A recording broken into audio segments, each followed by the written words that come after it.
안 되겠죠? 네, 당연합니다. 아까 오전 회의에서도 제가 말씀드렸습니다마는 위법의 혐의, 그것도 소소한 위법이 아니라 국가 질서를 교란할 정도의 거대한 위법의 혐의가 드러나고 있는데도 그것을 묻고 간다면 그것은 정부이기를 포기하는 일이다, 이렇게 생각합니다. 네, 국민 대다수도 아마 여론상 지표도 마찬가지겠지만 이제 더 이상 그런 국민의 상식에도 맞지 않고 또 법에도 위배되는 그런 일들이 있어서는 안 된다는 단호한 의지를 총리님께서 보여주셨다시피 전 부처가 가지고 더 이상 과거로 돌아갈 수 없다. 새로운 미래를 위해서는 과거와 과감하게 단절하는 일 열심히 함께 해주시리라고 믿습니다. 지난 이명박 박근혜 정부 동안에 국정원이 어떤 일을 했는지 최근에 여러 가지 유형들이 나오고 있습니다. 2010년 국회에서는 소위 저희 당 중심 야당, 그 당시 야당 중심으로 테러 방지법 반대 토론을 하고 그때 필리버스터라는 걸 했습니다. 기억하시겠습니다. 네. 네. 그때 많은 의원들이 참여했고 또 국민들이 환호했고 그걸 지원했고 하는 이유는 테러 방지법의 의미를 반대해서가 아니고 테러는 반대하지만 그리고 예방해야 되지만 그것을 소관하는 전 책임을 무소불위의 국정원에가 맡기는 것이 과연 타당하냐, 믿을 수 있냐 하는 부분에 대한 국민 불안의 표현이었습니다. 총리님께서도 그렇게 생각하시죠? 네, 그런 우려들이 제기됐던 것을 기억합니다. 국정원이 더 이상 권력을 무소불위로 사용해서 범법 행위를 하거나 국민을 잘못된 국민에게 민주주의를 위배하는 행위를 해서는 안 된다 하는 뜻이었는데 최근에 국정원 개혁위원회가 발표한 자료를 보면 국정원에 대한 불신과 국민적 우려가 정확했다 하는 것이 드러나고 있습니다. 예를 들면 인터넷 댓글 작업을 통한 여론 조작, 그걸 통해서 선거에 직간접 영향을 주었다고 저는 봅니다. 그 다음에 비판적인 인사사찰, 이건 더더구나 할 수 없는 일이죠. 또 보수 시민단체 및 보훈단체 관제대모 사주, 또 최근에는 거기에 기업과 연계시켜서 지원, 또 나라사랑 교육 등을 통한 야당 비판 선거 개입, 또 특수활동비 등 청와대 상납 등등 차마 일반 상식으로도 이해할 수 없는 일들이 과거에 국정원에 의해서 일어났던 것입니다. 그래서 지난 이명박 박근혜 정부의 국정원은 제가 보기에 철저하게 권력의 사익을 위해서 일했고 반대하거나 비판하는 국민들은 탄압하는 국민의 공공기관이 아니고 권력의 신여였고 사조직이었다. 그렇게 저는 생각하고 있습니다. 특히 국가보훈처를 통해서 저희 정무위가 몇 년 동안 문제 제기를 해왔었습니다. 나라사랑교육이라는 이름으로 몇백만 국민에게 했다고 홍보했다고 자랑하지만 그 내용을 보면 그 당시에 야당 또는 정부의 비판적 인사들을 음해하고 특정 좌익으로 몰아붙이는 그런 일들을 했다. 그리고 그 당시 만들었던 교재인 DVD도 이제 국정원에서 그 비용까지 대해서 만들어준 것이 확인되고 있고 또 참전 유공자와 어르신들을 회유해서 불법 관제데모에 동원했고 해서 보훈 가치를 땅에 떨어뜨리고 이 보훈의 소중한 역사, 성스러운 역사를 먹칠한 행위를 했다. 저는 그렇게 생각합니다. 그래서 그동안 국가보훈처 공무원들이 명확한 소명의식과 책임감을 가지고 근무했다면 그리고 국가가 보훈단체 회원들의 명예와 생활을 제대로 보장해드렸다면 아마 그런 일들도 없었을 것이다. 그런 생각을 합니다. 그래서 저희 정부에서 꾸준히 제기한 문제입니다만 국정원 관계자 및 박승춘 전 보훈처장 또 이런 잘못을 저지르는데 협조했던 실무에 관여했던 보훈처 공무원들을 저는 철저히 조사해야 된다고 생각합니다. 그리고 다시는 불법적인 지시면 아무리 상사가 지시하더라도 따르지 않는 문화를 만들어주기 위해서라도 일벌백계를 해야 된다고 생각합니다. 여기에 대해서 정말 제대로 조사하고 제대로 일벌백계하는 일을 하셔야 된다고 생각하는데 이낙연 총리께서 어떻게 생각하시는지 그리고 박상기 법무부 장관께서는 어떤 생각을 하시는지 견해를 좀 알려주시면 고맙겠습니다. 네, 우선 국정농단 넓은 의미의 국정농단이라고 할까요? 최순실 씨하고 직접 관련되건 또는 조금 더 번져 있는 문제들에 대한 검찰의 수사가 진행되고 있기 때문에요. 그와 연관되는 것은 모두 밝혀내는 것이 당연하다고 생각을 합니다. 네. 네, 법무부 장관님. 네. 검찰에서 범죄 혐의가 있는 관련 의혹 전반에 대해서 법과 원칙에 따라 수사할 것으로 생각하고 있습니다. 네, 알겠습니다. 그리고 그 보훈처장님과 중앙선관위 사무총장께 간단히 또 한 가지 질의드리겠습니다. 앞으로 보훈단체의 정치 참여에 대한 그 명확한 제재가 있어야 된다고 생각합니다. 아마 보훈단체들도 다시는 그런 일을 안 하리라고 믿지만 제재가 있어야 되고 또 그 각 단체들의 지도부의 선거 방식에서 선출 방식에서 직접 선거 방식 등 다양한 개선책들이 도입돼야 될 필요가 있다고 생각합니다. 아마 그런 경우에 공직선거 관리에 준하는 투명한 관리가 이루어져야 될 것이고 보훈처뿐이 아니고 관할 선관위에서도 위탁받아서 해볼 수 있는 여러 가지 방식이 있다고 생각합니다. 이에 대해서 먼저 보훈처장님 견해를 알려주시고 다음에 중앙선관위 사무총장께서 견해를 밝혀주시면 고맙겠습니다. 네, 보훈처장입니다. 저희 국가유공자에 관련한 법에 보면 단체가 정치적 중립을 유지하도록 되어 있습니다. 그래서 그걸 위반하는 경우에는 저희들이 철저히 조사하고 조치를 취할 수 있도록 그렇게 할 것입니다. 보훈 단체장의 선거 관련해서도 선거 관련해서 상당히 여러 가지 잡음이 있습니다. 그래서 선거관리위원회하고 협의해서 투명하고 정당하게 선거할 수 있도록 그렇게 조치하도록 하겠습니다. 네. 계획조정실장입니다. 총장님께서는 지금 보고받을 께서 잠깐 바깥에 나가서 곧 들어오실 거고요. 그 부분은 국회와 법조계에서 선거관리위원회가 공정하게 그 위탁을 관리할 수 있는 여부를 검토를 해서 가능하면 그렇게 하도록 하겠습니다. 네, 감사합니다.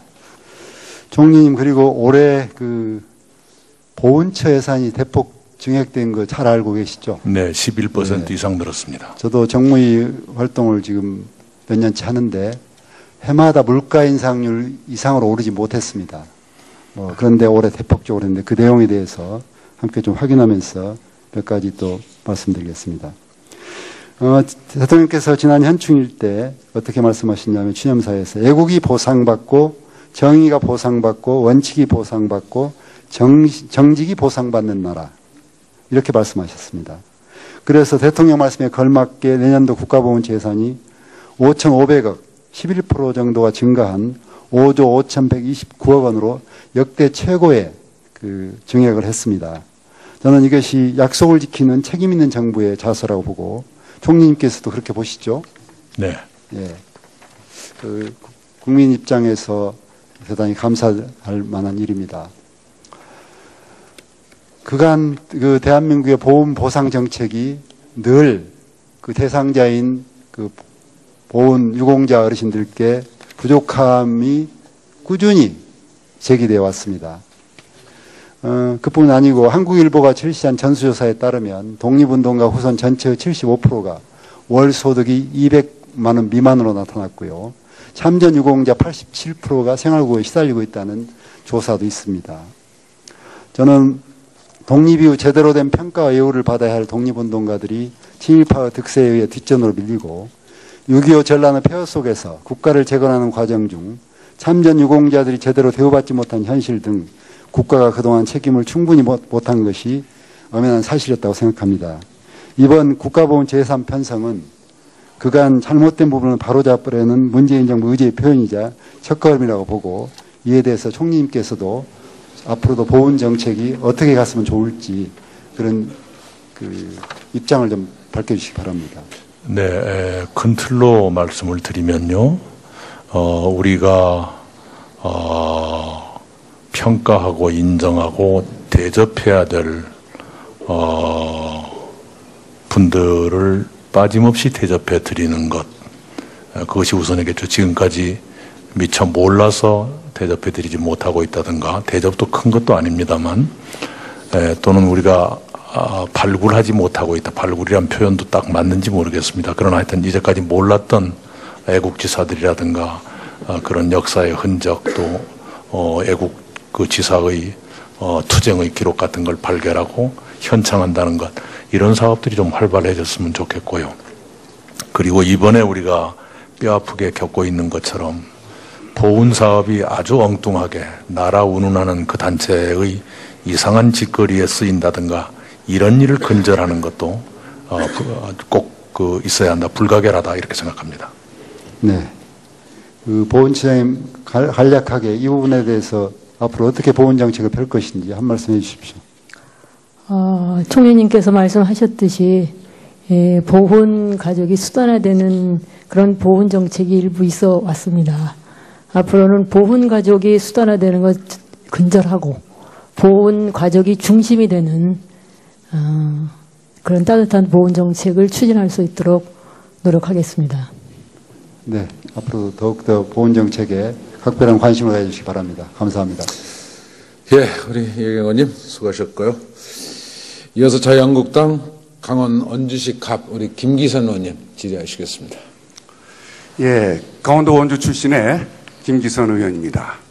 먼저 앞서 여당의 강병원 의원이 제1야당의 대표가 미국에 가서 부끄러운 줄도 모르고 일을 저질렀다, 이러한 취지로 아주 모욕적인 말을 하면서 비난을 해댔습니다. 참으로 유감스럽지 않을 수가 없습니다. 국정의 한 축인 야당을 존중하지는 못할 망정 기본적인 예의도 지키지 못하는 오만한 언행으로 규정합니다. 김정은 정권이 핵과 미사일로 핵전쟁의 위협을 하고 있는 이런 상황 속에서 많은 세계사적 역사의 교훈과 이 부분에 대다수 전문가들은 핵전쟁의 위협에 대해서는 핵의 균형으로 맞서는 것이 유일한 해법이다. 이걸 세계의 역사가 교훈을 입증을 해주고 전문가들이 그런 얘기를 합니다. 중국, 미국과 러시아가 소련이 그랬었고, 중국과 인도가 그랬었고, 인도와 파키스탄이 그랬었고, 소련과 나토가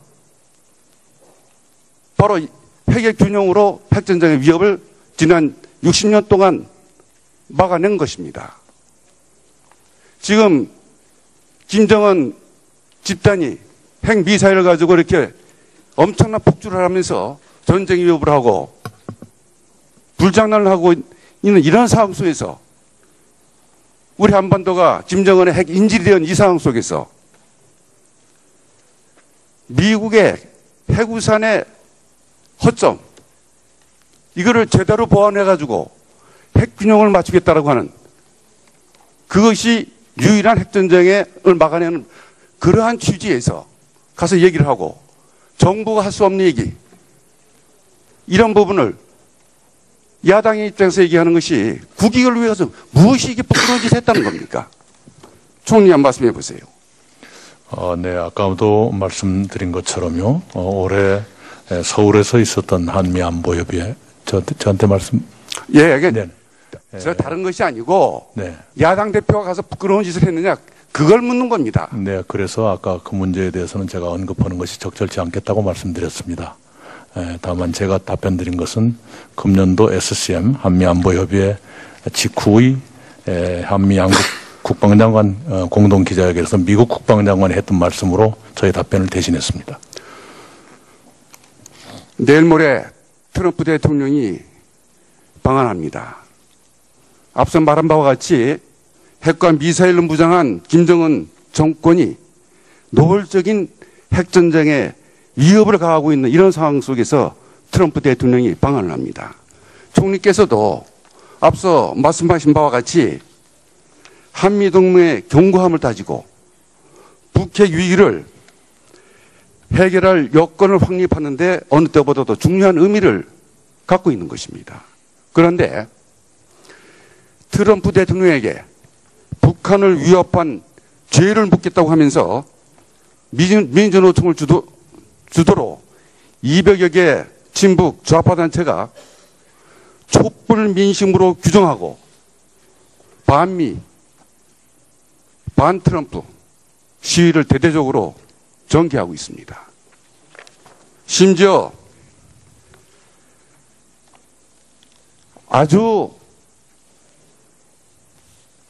보기 민망한 그러한 트럼프 관련된 합성 사진을 내걸으면서 모욕을 주고 이러고 있습니다.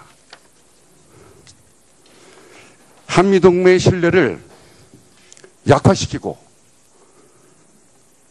또 이런 상황에서 대한민국 안보의 미래가 제대로 설 수 있을 것인가? 이런 점 생각하면은 참으로 나라의 앞날이 걱정스럽고 통탄치 않을 수가 없습니다. 총리께서는 어떻게 생각하십니까? 지나치는 일들이 벌어지고 있다고 우려하고 있습니다.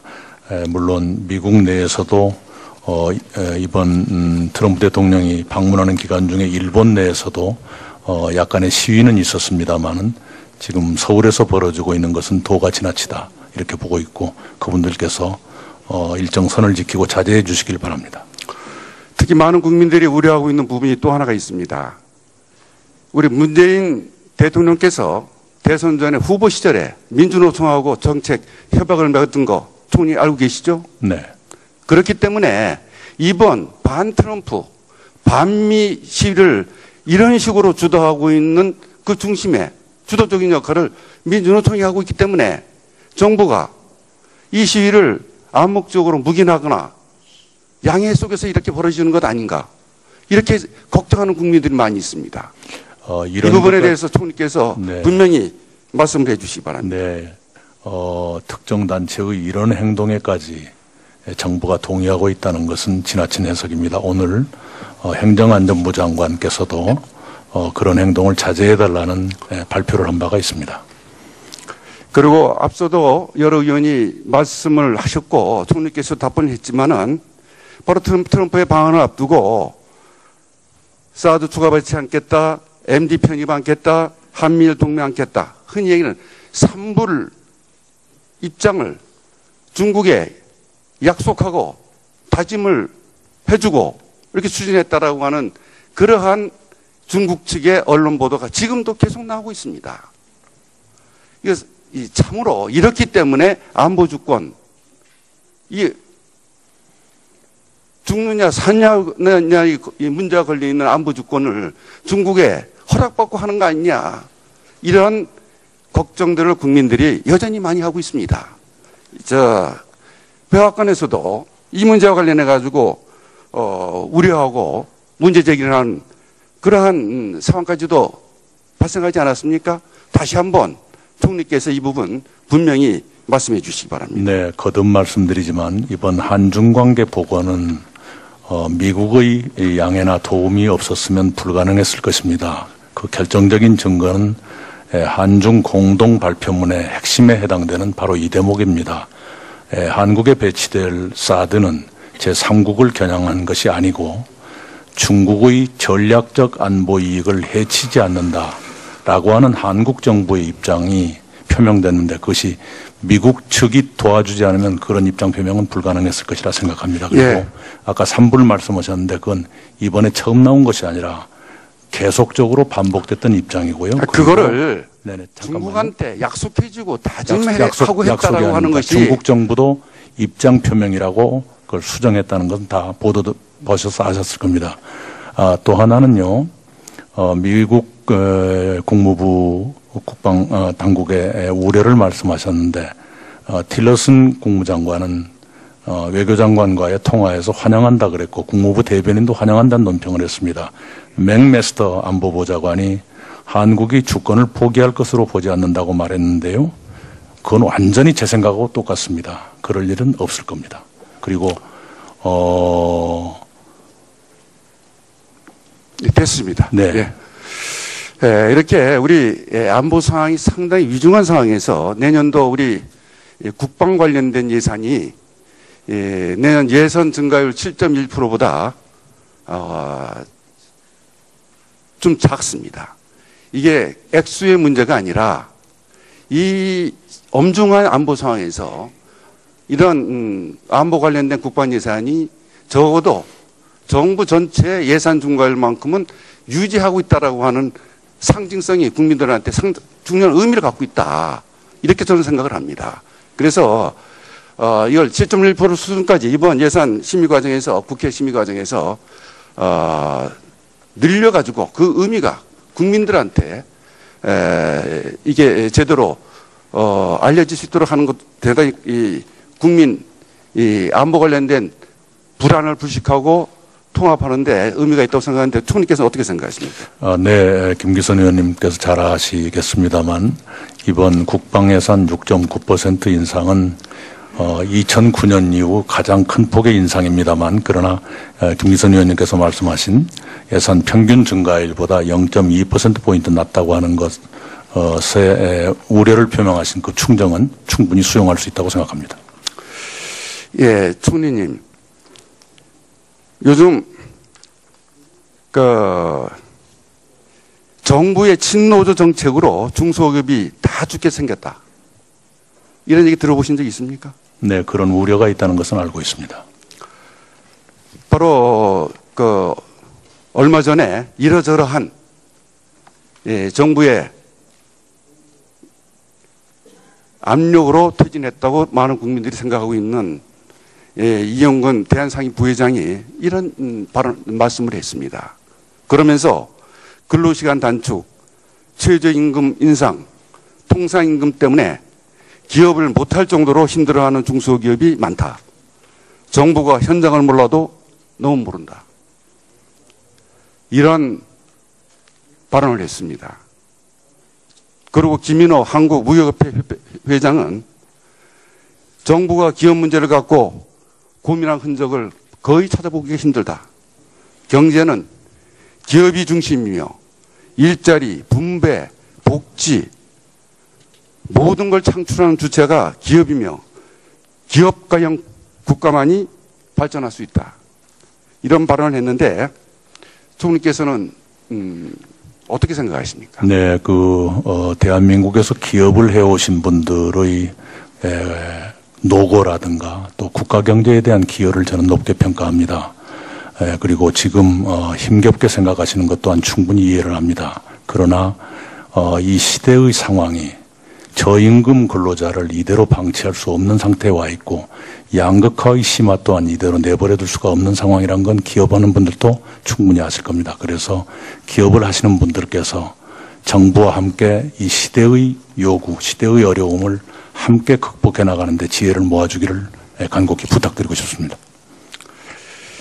얼마 전에 끝난 국감장에서 중소기업 중앙회장이 업무 보고하는 과정에서 공정하고 유연한 노동시장을 실현하겠다는 그러한 업무 보고 내용이 들어 있었습니다. 그때 문재인 정부와 정책 노선, 코드가 맞지 않으니 중소기업 중앙회장 사퇴하라는 발언이 나왔습니다.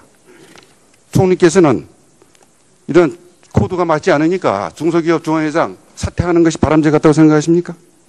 그 문제는 제가 언급할 사안이 아니라고 생각합니다. 아까 노동시장 유연화와 경직화를 언급하셨는데요. 기업하는 사람들 입장은 충분히 이해합니다만 그러나 비정규직 근로자가 32.9%나 되는 이 현실을 이대로 두어도 되는가 그 고민을 함께 해봤으면 좋겠다 이런 말씀도 드리고 싶습니다. 법의 그 의미를 반대해서가 아니고 테러는 반대하지만 그리고 예방해야 되지만 그것을 소관하는 전 책임을 무소불위의 국정원회가 맡기는 것이 과연 타당하냐, 믿을 수 있냐 하는 부분에 대한 국민 불안의 표현이었습니다. 총리님께서도 그렇게 생각하시죠?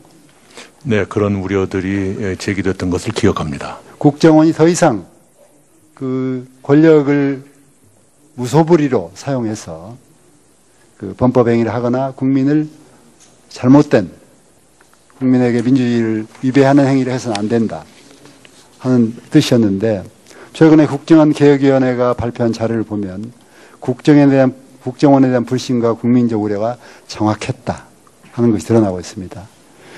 예를 들면 인터넷 댓글 작업을 통한 여론 조작, 그걸 통해서 선거에 직간접적 영향을 주었다고 저는 봅니다. 그 다음에 비판적인 인사사찰, 이건 더더구나 할 수 없는 일이죠. 또 보수 시민단체 및 보훈단체 관제대모 사주, 또 최근에는 거기에 기업과 연계시켜서 지원, 또 그 나라사랑 교육 등을 통한 야당 비판 선거 개입, 또 특수활동비 등 청와대 상납 등등 차마 일반 상식으로도 이해할 수 없는 일들이 과거에 국정원에서 일어났던 선관위 사무총장께 간단히 또 한 가지 질의드리겠습니다. 앞으로 보훈단체의 정치 참여에 대한 그 명확한 제재가 있어야 된다고 생각합니다. 아마 보훈단체들도 다시는 그런 일을 안 하리라고 믿지만 제재가 있어야 되고 또 그 각 단체들의 지도부의 선거 방식에서 선출 방식에서 직접 선거 방식 등 다양한 개선책들이 도입돼야 될 필요가 있다고 생각합니다. 아마 그런 경우에 공직선거 관리에 준하는 투명한 관리가 이루어져야 될 것이고 보훈처뿐이 아니고 관할 선관위에서도 위탁받아서 해볼 수 있는 여러 가지 방식이 있다고 생각합니다. 이에 대해서 먼저 보훈처장님 견해를 알려주시고 다음에 중앙선관위 사무총장께서 견해를 밝혀주시면 고맙겠습니다. 네, 보훈처장입니다. 저희 국가유공자에 관련한 법에 보면 단체가 정치적 중립을 유지하도록 되어 있습니다. 그래서 그걸 위반하는 경우에는 저희들이 철저히 조사하고 조치를 취할 수 있도록 그렇게 할 것입니다. 보훈단체장의 선거 관련해서도 선거 관련해서 상당히 여러 가지 잡음이 있습니다. 그래서 선거관리위원회하고 협의해서 투명하고 정당하게 선거할 수 있도록 그렇게 조치하도록 하겠습니다. 네, 것입니다. 그래서 지난 이명박 박근혜 정부의 국정원은 제가 보기에 철저하게 권력의 사익을 위해서 일했고 반대하거나 비판하는 국민들은 탄압하는 국민의 공공기관이 아니고 권력의 신여였고 사조직이었다. 그렇게 저는 생각하고 있습니다. 특히 국가보훈처를 통해서 저희 정무위가 몇 년 동안 문제 제기를 해왔었습니다. 나라사랑교육이라는 이름으로 몇백만 국민에게 했다고 홍보했다고 자랑하지만 그 내용을 보면 그 당시에 야당 또는 정부의 비판적인 인사들을 음해하고 특정 좌익으로 몰아붙이는 그런 일들을 했다. 그리고 그 당시 만들었던 교재인 DVD도 이제 국정원에서 그 비용까지 대해서 만들어준 것이 확인되고 있고 또 참전 유공자와 어르신들을 회유해서 불법 관제데모에 동원했고 해서 보훈 가치를 땅에 떨어뜨리고 이 보훈의 소중한 역사, 성스러운 역사를 먹칠한 행위를 했다. 저는 그렇게 생각합니다. 그래서 그동안 국가보훈처 공무원들이 명확한 소명의식과 책임감을 가지고 근무했다면 그리고 국가가 보훈단체 회원들의 명예와 생활을 제대로 보장해드렸다면 아마 그런 일은 안 되겠죠. 네, 당연합니다. 아까 오전 회의에서 제가 말씀드렸습니다마는 위법의 혐의, 그것도 소소한 위법이 아니라 국가 질서를 교란할 정도의 거대한 위법의 혐의가 드러나고 있는데도 그것을 묻고 간다면 그것은 정부이기를 포기하는 일이다 이렇게 생각합니다. 네, 국민 대다수도 아마 여론상 지표도 마찬가지겠지만 이제 더 이상 그런 국민의 상식에도 맞지 않고 또 법에도 위배되는 그런 일들이 있어서는 안 된다는 단호한 의지를 총리님께서 보여주셨다시피 전 부처가 가지고 더 이상 과거로 돌아갈 수 없다. 새로운 미래를 위해서는 과거와 과감하게 단절하는 일 열심히 함께 해주시리라고 믿습니다. 지난 이명박 박근혜 정부 동안에 국정원이 어떤 일을 했는지 최근에 여러 가지 유형들이 나오고 있습니다. 2010년 국회에서는 소위 저희 당 중심 야당 그 당시 야당 중심으로 테러 방지법 반대 토론을 하고 그때 필리버스터라는 걸 했습니다. 기억하시겠습니다. 네. 네. 그때 많은 의원들이 참여했고 또 국민들이 환호했고 그걸 지원했고 하는 이유는 그 테러 방지법들도 없었을 것이다. 그런 생각을 합니다. 그래서 저희 정부에서 꾸준히 제기한 문제입니다만 국정원 관계자 및 박승춘 전 보훈처장 또 이런 잘못을 저지르는데 협조했던 실무에 관여했던 보훈처 공무원들을 저는 철저히 조사해야 된다고 생각합니다. 그리고 다시는 불법적인 지시면 아무리 상사가 지시하더라도 따르지 않는 문화를 만들어주기 위해서라도 일벌백계를 해야 된다고 생각합니다. 여기에 대해서 정말 제대로 조사하고 제대로 일벌백계하는 일을 하셔야 된다고 생각하는데 이낙연 총리께서 어떻게 생각하시는지 그리고 박상기 법무부 장관께서는 어떤 생각을 하시는지 견해를 좀 알려주시면 고맙겠습니다. 네, 우선 국정농단 넓은 의미의 국정농단이라고 할까요? 최순실 씨하고 직접 관련되건 또는 조금 더 번져 있는 문제들에 대한 검찰의 수사가 진행되고 있기 때문에요. 그와 연관되는 것은 모두 밝혀내는 것이 당연하다고 생각을 합니다. 네. 네, 법무부 장관님. 네. 검찰에서 범죄 혐의가 있는 관련 의혹 전반에 대해서 법과 원칙에 따라 수사할 것으로 생각하고 있습니다. 네, 알겠습니다. 그리고 보훈처장님과 중앙